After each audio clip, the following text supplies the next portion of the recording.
Happy Friday, everybody. I hope you had a great week. I know it's not happening everywhere, but the sun is finally out here in Chicago. It looks like it's going to be a nice weekend. I hope you're going to enjoy yours as well.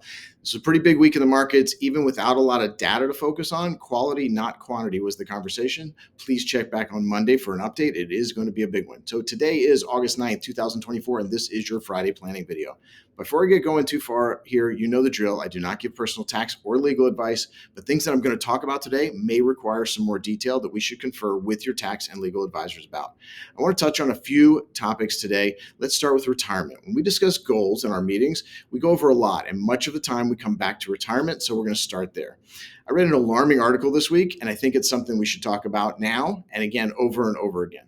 Research from Morningstar showed that retiring at age 65 might prematurely drain your financial savings. An alarming 45% of Americans face this risk, with single women being especially vulnerable. This is where I think we can intervene.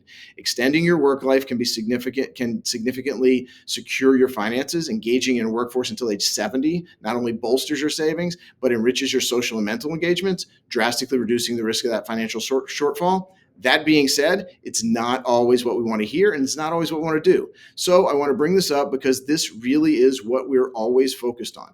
And with plans to not allow this to happen, let's discuss a few of these ways we should address this. One of the easiest ways is to save more and make sure that money is working for you. We discuss this a lot, and this can include everything from high yield savings accounts, from cash management to long-term care insurance, and even using insurance to fund permanent income. All of this actually starts before that, with watching what you spend to allow that you have some money every month to save and invest. While we can't be sure we don't come up short, that is what our day-to-day is all about. In the end, this is what we're always focused on. While there may not be a magic number to identify early on, as you get older, that number gets more clear, and we do solve for it. Using all the tools we have, the key is to engage and use those tools. As they say on TV, hope is not a retirement plan in itself. In addition to all we do with those tools, Social Security turns out to be a critical part of retirement planning. The upcoming increase in benefits marks a critical support to help retirees cope with the rising cost of living, ensuring that they can maintain a comfortable lifestyle. In 2024, Social Security benefits are set to increase by a little over $1,000 per month. Thanks to that, thanks to the cost of living adjustment.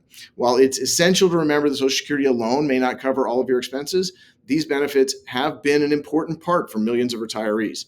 So, understanding some of the nuances of Social Security adjustments can empower you to strategically plan for the future.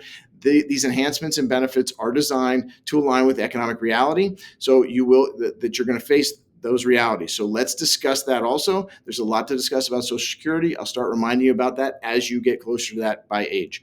Switching focus, let's address the pressing issue of student debt. The Biden administration's latest forgiveness plan offers lifeline to tens of millions. It promises up to $20,000 in relief to borrowers, targeting those whose debt has increased despite ongoing repayments and those unaware of eligibility of existing forgiveness programs. Eligible groups include longstanding borrowers and those affected by predatory education institutions. The initiative claims to provide a fresh start to many overwhelmed by education loans. If you're sitting with loans, please, let's discuss it. If you're considering loans, let's talk about that too. I've seen some recent questions about taking loans that may be forgiven in the future versus using money that you already set aside for education expenses. This is specific to each one of you, so let's discuss it. I'll tell you that I do believe the headline for the forgiveness is going to be much better than the actual forgiveness itself. Turning to real estate, the booming market poses both opportunities and challenges, particularly in the impact of capital gains on profits from home sales. Reminder again that I'm not able to give personal tax advice, but we should consult your tax advisor specifically if you're in this position. Let's talk about the crucial aspect of financial planning for homeowners, capital gains tax again. When you sell your home, any profit that you might make will be subject to capital gains tax.